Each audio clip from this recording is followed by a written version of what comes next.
Son frère ne connaissait pas Houyeti, tout ça. Je leur ai envoyé le lien. Donc, ils ont fait un passeport à Houyeti. Mais il a pris une photo avec un bonnet.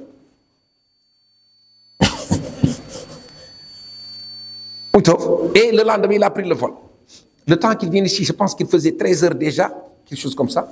Et quand j'ai demandé à un ami que je connais à l'état civil, à la direction, je lui ai dit, voilà, je lui ai expliqué quoi. Il y a quelqu'un qui va aller au Hajj, il a fait par lui, il m'a dit, mais ce gars-là, ça a été rejeté parce qu'il a un bonnet. J'ai dit, et le lendemain, c'était le dernier jour. À 19 heures, si on n'introduit pas leur passeport, c'est cuit. Et à 13 heures, on l'a amené à l'état civil, à la direction, on a expliqué, ils ont compris, ils lui ont fait la photo et tout ça. Et vers 17 heures, le passeport est sorti.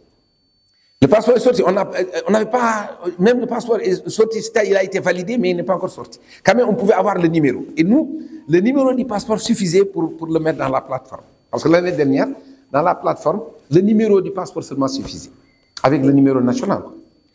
Et on a mis ça dans le système, tous les deux. Le frère qui avait déjà un passeport a été validé, et l'autre, le système le rejetait. Il le rejetait jusqu'à 18h30. 30 minutes, on avait 30 minutes. Alors, l'ingénieur concerné nous appelle et nous dit, ah, Anne, j'ai fait tout ce que je pouvais, mais le système... On a appelé les gens de l'état civil, on leur a dit, si le passeport est sorti, il faut nous donner, on va le scanner. Ils ont dit, non, non, non, dites à l'ingénieur de redémarrer le système, c'est tout, et ça va marcher. On lui a demandé, ça, je vous dis, il nous restait quelques minutes, donc nos cœurs là, ting, ting, ting, ting.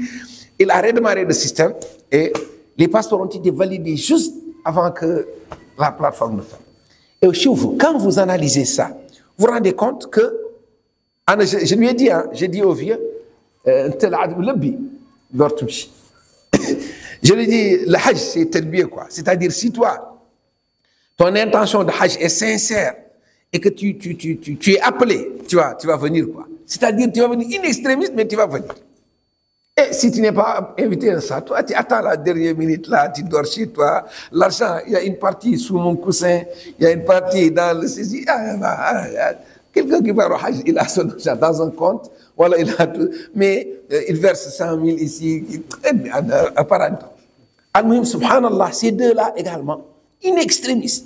C'est-à-dire vraiment, vous vous rendez compte, jusqu'à la dernière minute. Mais, c'est ennemi. Et je vous donne un autre exemple cette année. Même l'année dernière, il y a un homme, machallah, très occupé, et il a oublié à la question du Hajj, alors que son argent est prêt, et son passeport et tout. Et à la dernière minute, il a un ami qui part au Hajj, qui l'a appelé, qui lui a dit, bon, il lui a dit, qu'est-ce que c'est-à-dire? Moi, nous, on a déjà finalisé tout. Il dit, dis à ton ami là, s'il peut me prendre. Il m'a appelé, je lui ai dit, ah, moi, je n'ai plus de passe. Mais lui aussi, il était programmé. Il y a quelqu'un qui est en France, qui voulait partir, et qui a de l'argent dans un compte en France, et l'État français devait décider si il peut prendre son argent ou pas. Vous avez vu, c'est son argent, mais est-ce qu'on va lui autoriser à prendre son argent pour le Hajj ou pas? Il faut une autorisation. Et finalement, ils ne l'ont pas autorisé.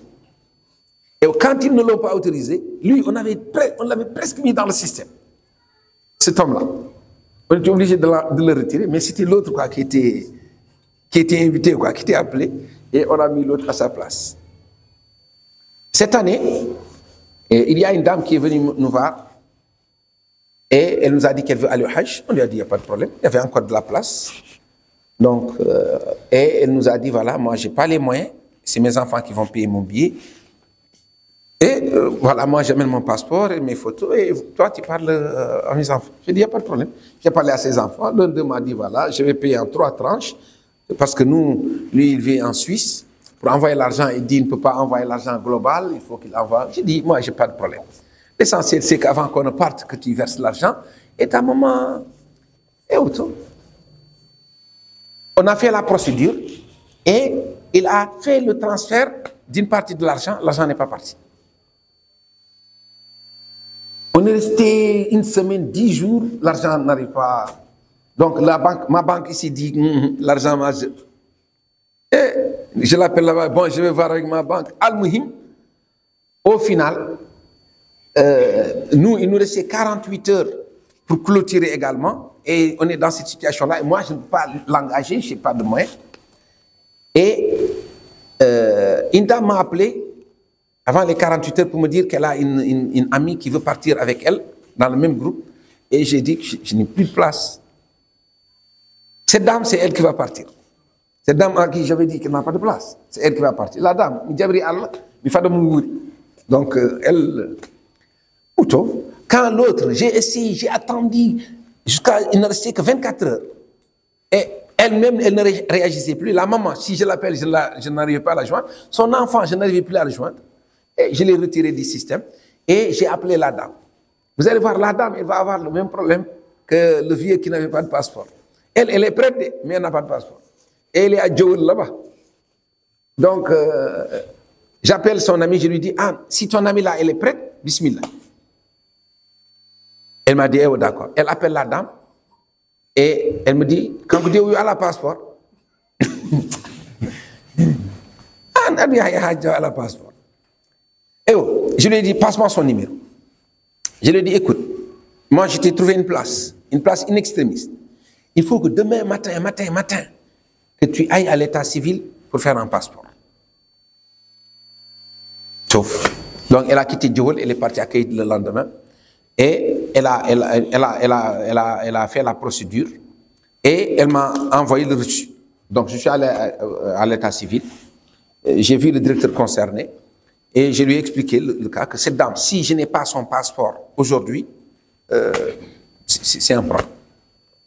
Et eux, moi, je sais qu'ils peuvent le faire, quoi. Ils font le passeport le même jour. Je sais qu'ils peuvent. Il m'a dit, là, je lui avais dit, il m'a dit, j'ai dit, donc ça marche. Il a regardé dans le système, il m'a dit, le passeport a été validé. Validé, mais il n'a pas encore été produit. Donc, moi, il valide, et ensuite, ils font la production. Et je lui ai dit, est-ce que je peux je peux prendre son passeport? Il m'a dit, ah, ça, il faut qu'elle fasse une procuration, wallah. Je lui ai dit, est-ce que je peux avoir une photo scannée du passeport? Il m'a dit, ça tu peux. Je lui ai dit, ah. Donc, je lui ai dit, c'est très pressé. Je vais retourner au bureau. Il m'a dit, vers 16 heures normalement. 16 heures, ça veut dire qu'il va me laisser quelques heures. C'est comme le vieux là. Et subhanallah, je suis retourné au bureau. Et arrivé au bureau, j'ai vu un numéro que je ne connais pas sur WhatsApp qui m'envoie la photo du passeport de la dame. Et je l'ai envoyé à l'ingénieur. Et il l'a traité. Et je pense que son visa est le premier visa Sotiga elle qui est rescapée. Moi, je l'ai appelée rescapée. La rescapée, là, c'est elle qui va avoir le visa le premier. Donc, si vous observez tout ce que je suis en train de vous dire, et ça, il y a des dizaines de cas comme ça, de son épouse sort, et lui, son visa, il l'a comme auto. On a fait tout ce qu'il y avait à faire, mais il est parti avec nous à l'aéroport. Nos visas, lui, il sait, nos visas, nous les avons reçus alors qu'on avait déjà coupé nos billets d'avion. Et on était en route vers l'aéroport. En route. On est en route vers l'aéroport. Les gens entendent dans la voiture, ting, ting, ting. Les visas là venaient un à un sur mon WhatsApp. En route vers l'aéroport. Et quand on est arrivé, on vérifie et on trouve tous les visas. Et, sauf le visa c'est dire qu'au final, c'est Dieu qui décide. Toi, au final, tu n'as rien dans tout ça. Tu n'as rien dans tout ça. Et lui, il sait qu'un groupe est parti. Par exemple, mon épouse est partie avant moi. Le visa sont sortis avant moi. Mon visa était sorti. Je l'ai caché au pèlerin pour les tranquilliser, mais j'ai décidé de partir dans le deuxième groupe. Donc, je leur ai dit que ceux qui ont déjà le visa vont partir parce que nous, c'était prévu qu'on parte tous ensemble. Mais comme il y a des visas qui restaient, donc j'ai dit à mon épouse de partir avec le premier groupe. Moi, j'attends le lendemain pour les autres visas. Et effectivement, les autres visas sont sortis le lendemain. Mais on se rend compte, nous, en réalité, qu'il y a des gens qui ont les moyens, qui ont tout, et ça ne marche pas. Et il y a des gens qui, au départ, n'ont pas tous les moyens. Et subhanallah, Dieu leur facilite le hajj d'une façon extraordinaire. Cette année, pour conclure ça, il y a un ami qui est mon directeur également. Il m'a contacté à temps. Hein, il m'a dit qu'il a sa sœur qui va aller au hajj et qu'il veut que je l'aide. Parce que lui et sa sœur, ils ont fait le tirage au sort, ils n'ont pas eu le tirage. Et le tirage, comme vous savez, l'État c'est moins cher, donc eux ils voulaient moins cher. Il m'a dit maintenant, moi je ne savais même pas lui qu'il voulait partir. Il m'a dit, ma sœur là, il faut que tu lui trouves une place.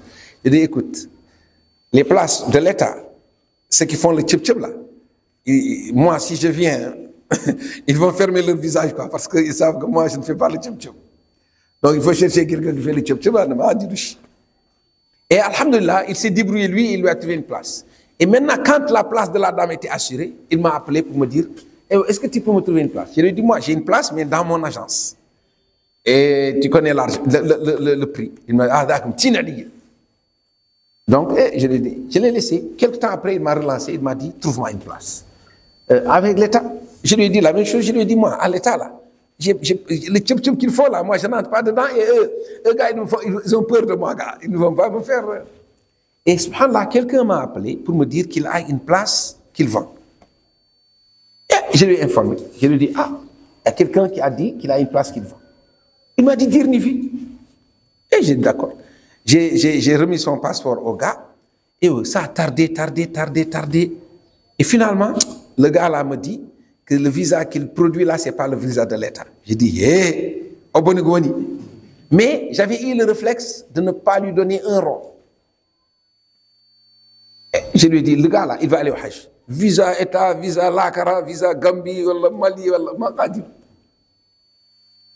Et le gars, il est très pressé, il veut partir. Et il a vu que ça traîne. Et bon, il me respecte, quoi. C'est pourquoi il ne m'a rien dit. Et un jour, il a débarqué, lui et un autre ami, ils sont venus chez moi. Il m'a dit, je lui ai dit, ce que je te dis au téléphone là, toi, tu m'as sollicité quand moi, je n'avais plus rien. Et moi, j'ai entendu quelqu'un en qui j'ai confiance a dit qu'il a une place, ton argent. Et ce jour-là, je lui ai dit, ton argent est dans mon banquier. Je ne lui ai rien donné. S'il me sort ton visa, je le paye. Ah, regardez, il y a le sire. Je ne sais pas. Tant que je n'ai pas reçu le visa, il m'a dit, je vais dire, tu me places avec moi, je suis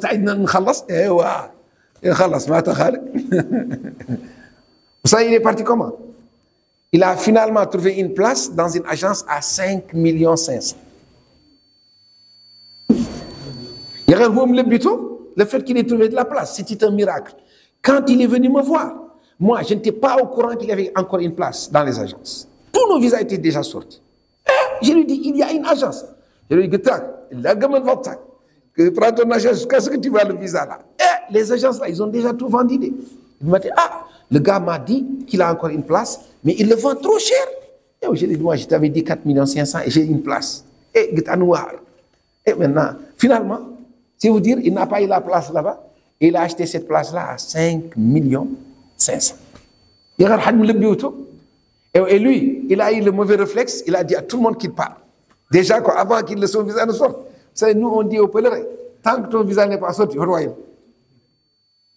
tu attends que ton visa sorte, tu dis aux gens, les gars, Mimi, adieu quoi. Mais ton visa n'est pas encore sorti. Attends.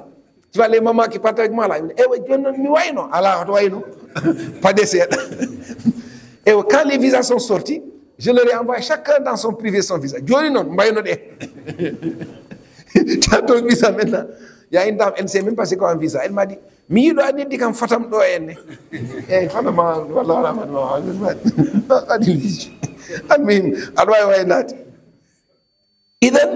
Idem, c'est vous dire que, subhanallah, vous vous rendez compte, tous ces détails-là vous montrent que, au final, tu vois ce directeur dont je parle, il est attaché au Hajj cette année. Il a dit, il a bout de Hajj. Et si chacun d'entre vous, et moi je le dis, si chacun d'entre vous se met dans son cœur que moi, il y a une Hajj, d'autres Hajj. Nous, on va dire, Kader va dire,